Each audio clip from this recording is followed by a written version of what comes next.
Hello and welcome to Motor Week. Now, most of the aspirational cars we test on the programme tend to be your fast and furious two-seater types.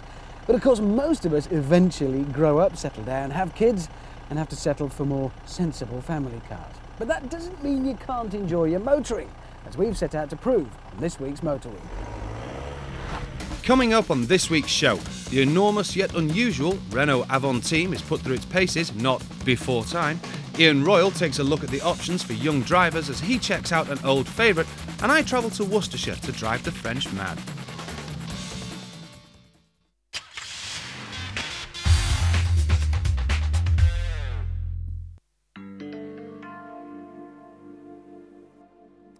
In an age, I know I am pontificating, but bear with me, it won't take long. In an age such as this, where cars are forever crossing boundaries, where off-roaders go on-road, where estate cars go like rockets and mini-family MPVs have turbos fitted, there are still a very few cars that stick to a plain and simple formula. And they don't get much plainer and simpler than this, the Ford Mondeo.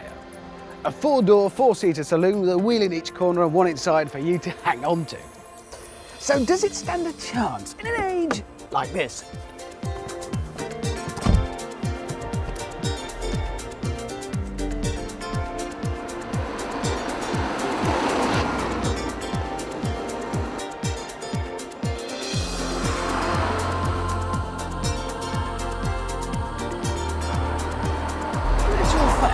Although I say it's plain and simple, there's a heck of a lot asked of the Mondeo. In many ways it has to blur more boundaries than many other cars. Weekdays, well, it's got to be happy to plough up and down the motorway containing mummy or daddy, selling computers or toasters or whatever they do in the week. So it's got to be frugal, comfortable, efficient.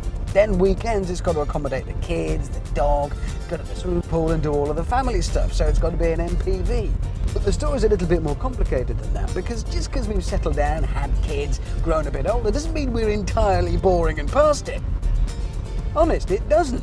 We still aspire to, look reasonable. A car still has to make a statement about us. We still have to pull up outside the pub to see our mates or round at friends' houses or wherever, so you don't want to look too much of a berg. In other words, the Mondeo has to do everything for everybody. It is a car for every day of the week, weekends and evenings as well. That's a lot. So whilst other fancier vehicles get on with combining their abilities as a long jumper and an Olympic swimmer or whatever else they do, does the Mondeo quietly get on with being pretty much everything to everyone?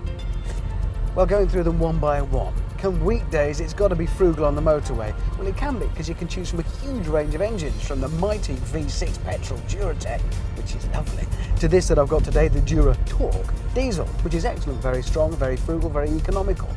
Also, when we're feeling business-like, it's quite a business-like cabin in here. It's fairly sombre and dark and sensible, but you want that. There's a few touches of brushed chrome here and there that lift it a bit. It's perhaps not as substantial and smart feeling as a BMW or a Mercedes, but it isn't a BMW or a Mercedes. It's a Ford Mondeo, and it doesn't do badly.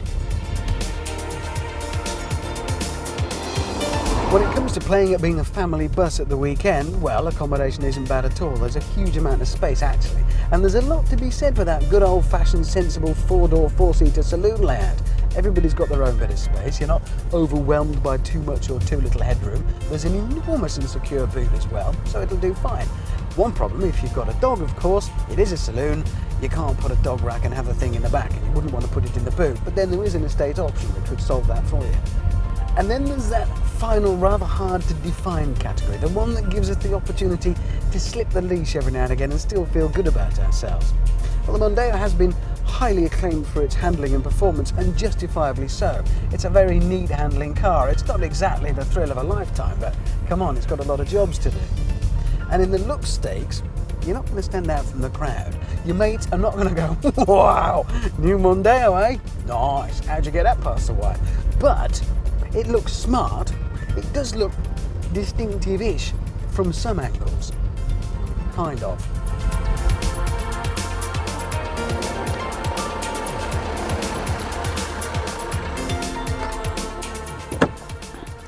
This is its natural environment.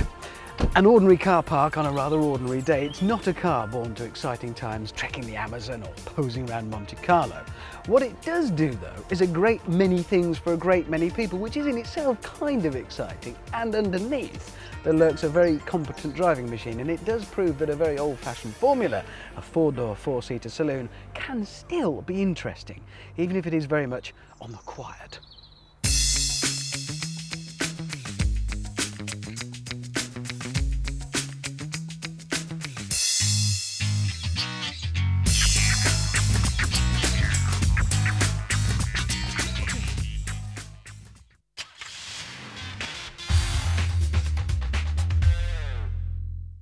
When a car's been around for as long as the Ford Fiesta has, that tells you something. Firstly, that it's popular. Secondly, that we car buyers like its style. And thirdly, that it's good to drive. Well, at least it is now. You couldn't honestly say that about the very early Ford Fiestas. Remember, the first Fiesta came out back in 1977, the Queen's Silver Jubilee and all that, which means, if my sums are correct, makes 25 years old. Happy birthday! Now, there are thousands and thousands of used Fiestas out there on the market to buy, literally from just a couple of £100 through to something like this for around £4 grand. So, if a used Fiesta fits the bill for you, what do you need to know before you attempt to buy one used?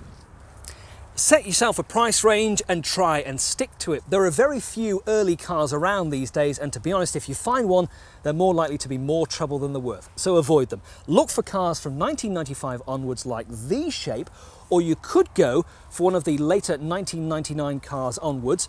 Those had a slight revision, slightly more angular headlights, what Ford calls its new edge design styling, very good to drive. But prices of these cars start from around £2,000, so you can't go wrong. Can you? Well, no, the Fiesta is generally reliable and trouble-free, plus it's cheap to run and to service. Then you have to choose 3 or 5 door, petrol or diesel. But make sure that the car that you want has got power steering on, because surprisingly for such a small car, it can be very heavy at parking speed, so power steering an absolute must. Then you have to choose the goodies that you want. Do you want alloy wheels, electric windows and mirrors, a sunroof, or perhaps even air conditioning, like this car has got on it? The Gear X is the best for the goodies, the Encore is the worst.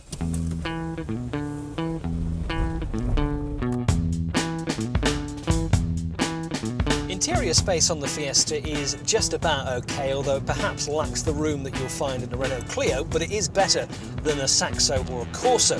The boot space is adequate for a small car, and those rear seats fold flat for extra versatility. But the all-important question is price. Well, a 95 N-Reg 1.3 Encore with 60,000 miles will set you back around £2 grand. The 1.25 Zetec engine, that will set you back a little more, £2,500 for an N-Reg. A 1.4 Gear R-Reg should cost no more than £4,000, and the sporty Zetec S around £7 grand. This car is a 1999 V-Reg 1.25 Zetec LX. It's done 22,000 miles, and this car could be yours for just under £4,000. Every time I get behind the wheel of one of these Fiestas, I think, great, it's a superb car to drive, it's sharp, it's responsive, and it's fun. And even though 1.25 engine only sounds very small, it's got 75 brake horsepower, so it's a good blend of performance and economy. It will do around 45 to the gallon, and that really makes you wonder why you would buy the diesel option in the Fiesta range, which only does about 50 to the gallon and is slower. So, what do you avoid in the Fiesta range? Well, make sure you don't buy the 1.3 litre model of this range, because it's slow, it's only got 59 brake horsepower, it returns the same economy as these 1.25 Zetec engines, and I don't honestly know why Ford still sell it as part of the range, but there we are. You could go for the 1.4 engine, that's got 90 brake horsepower, or if it's even more fun that you're after, go for the superb Zetec S, 110 brake horsepower, nearly as good as a 206 GTI. If it's diesel that you must have, then they have a 1.8 turbo diesel, which is pretty good too.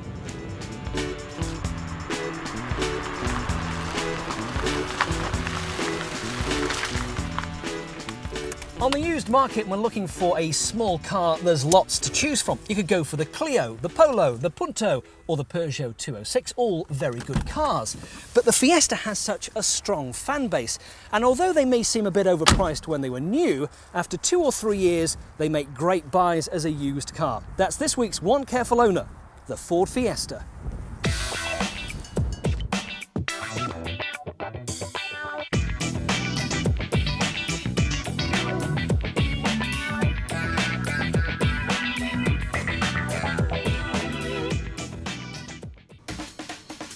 After the break, we cross the channel to see how our French friends ferry their families.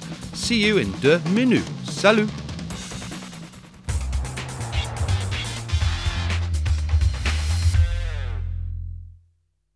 Hello and welcome to the Time Travel Show and to one of the 21st century's greatest invention, the time travel pill. Fantastic, that is, until you get hiccups. Then you don't know where you're going to end up. Shower. Still, could have been a lot worse. Oh, hang on. Hello? I can't see a thing. It's pitching. Oh, hang on. Oh, that's better. Oh, now this looks a lot more like it. I'd say it was, what about early 21st century, made by probably Renault and, excuse me. Well, it's based on the Renault Espace, as you might be able to gather, but even the interior is seriously space-age. It is very funky. Oh no, hang on. Oh my, come on! Oh, this is going to be great fun. Still, we've got loads of storage space, which is handy. Oh, hang on. Oh no, this really is not going to be funny after a while. Can we stop it now? Oh. You know, I think I'm starting to feel a bit better. I might have them under control. Renault seem to be carefully crafting this reputation for every now and again giving us a mad car. Think of the Sport Spider, think of the Renault Clio V6, or even the original Espace was a bit mad when it was new. But this takes the biscuit. What is it? So which bright spark went to Mr. Renault and said, "Hey boss, I have a great idea, let us build a giant coupe Espace"? But what's more incredible is that Renault then said, "Yeah, nice idea, kid. Build it." And they did. Still, you've got to admit that the result has presence, serious presence. It's another of those rare instances of a concept car that somehow escaped and made it out onto the road so that you and I can drive it.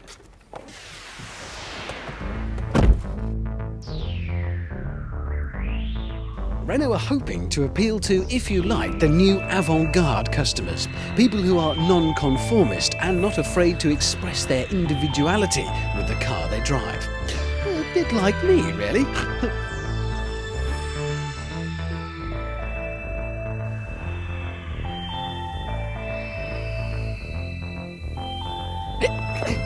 Oh, nice. Thank you.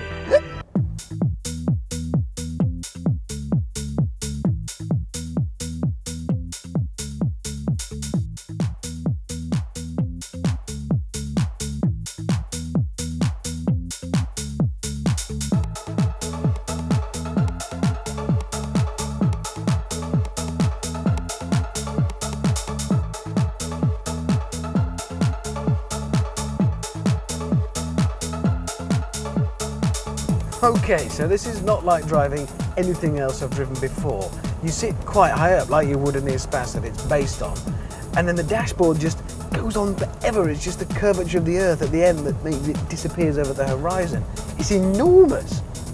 It is very big in here, there's loads of space, but that is added to by the glass. Acres and acres of the stuff, so there's a huge amount of light flying in.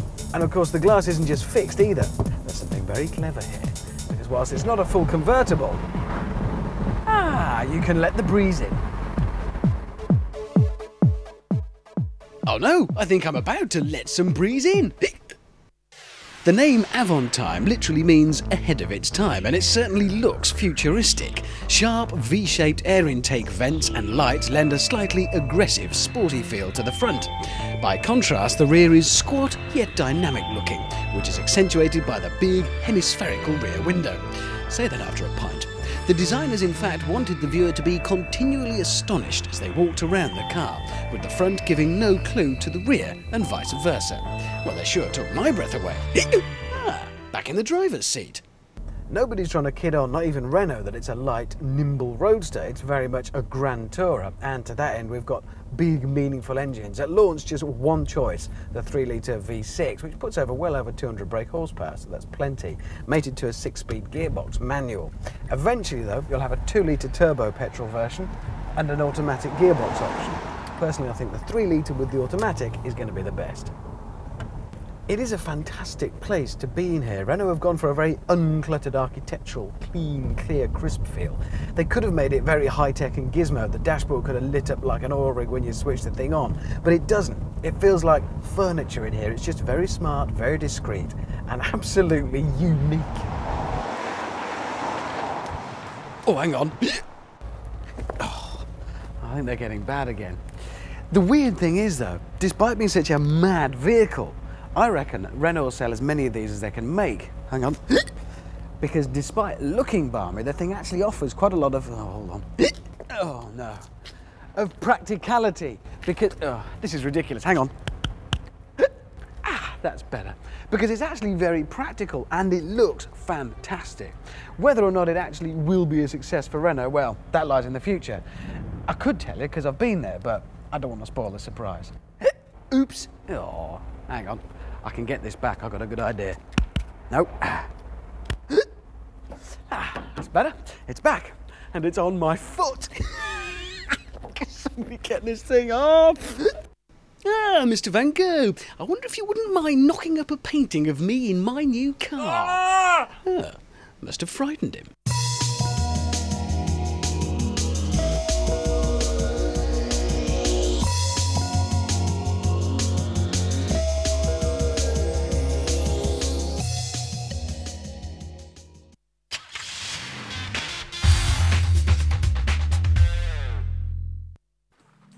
Most car manufacturers have an easily defined image. What they make and what they stand for, clearly pigeonholable, if that's a word. Now obviously these reputations are never the whole story, but they're the first things we think of. Volkswagens, solid and reliable. Saabs, sexy, Swedish, stylish. Volvos, boxy estates made for my dad. But Citroen, these days, I don't know. Citroen have a wide and varied past full of cars that are just slightly left of centre. In fact, some are positively militant. But recently they've managed to combine this French eccentricity with a real knack for making cars the motoring public want to buy. Like this, for example, a superb little motor. This is my kind of car. It is, of course, the Saxo Vtr. Recently uprated to 100 brake horsepower. It's sporty, nippy, quick, and hugely successful. It's keeping the hot hatch market alive for me. It's a bit cute and a bit girly, and the interior is, similarly like most Citroens I'm afraid, a bit yucky. I'd show you what it's like to drive, but the keys aren't in it, sorry. But with Citroen it's all about the range of cars, and adding to that is this, the similarly hugely successful Picasso, the Zara Picasso. Again, 5 seats is a mini MPV, although when a large hatchback becomes a mini MPV, I've no idea. But a lovely car, and as I say, hugely successful. The next one, the jury's still out. It is the C5. How successful it is remains to be seen, but they've recently put in a fantastic new V6 engine and it really goes. But the styling, I don't know, it's very Citroen. The front is a bit like the XM, do you remember that? A hugely hideous car. But look along the sides here, and this could be a BMW estate. But look at the back, it's ugly and huge. You see, with the C5 saloon, it was a lovely styled car, and with this, they've just lumped on a huge boot on the back. But it is cavernous, lots of room for the dogs and kids in there. But the car that really gets my juices going is this, the Zara 2-litre HDI. Yes, it's a diesel, and no, I've not gone start raving mad, and please don't turn over. All right, I'm shamelessly talking this car up in a bid to get you to stay with us, but it is a superb car, and it looks sensational, unmistakably a Citroen. Now, considering this is a family car, I'm afraid to say there isn't a huge amount of room in the back. All right, I'm big, but anyone average height or above is going to struggle to get in here. That's my seat, you know, in its normal position for me driving, and I just can't get my legs in. Citroen have scooped out the backs of the seats here to give you more knee room, but I can't get my knees in. So when a particularly ugly girlfriend of mine said it's what's inside that counts, she was clearly wrong. No, with this car, it's what's under the bonnet that counts. So let's see how it drives.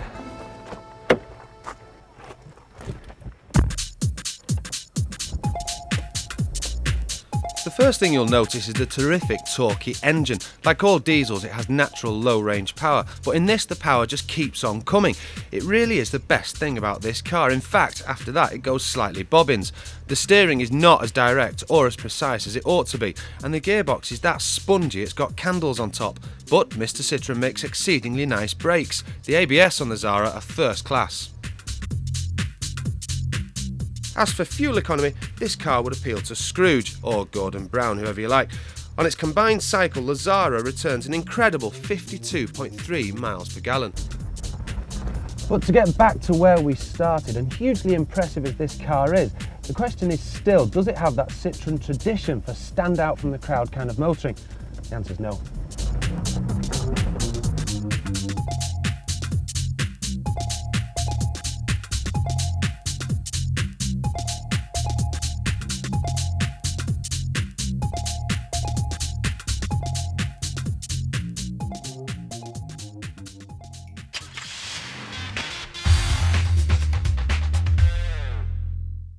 That's it for this week's Motor Week. Next week, we'll be concentrating on those tiny, frugal machines designed for city driving and asking, are they really worth buying? After all, car parking spaces can fit tiny and huge machines alike. So why bother? We'll investigate next week. See you then.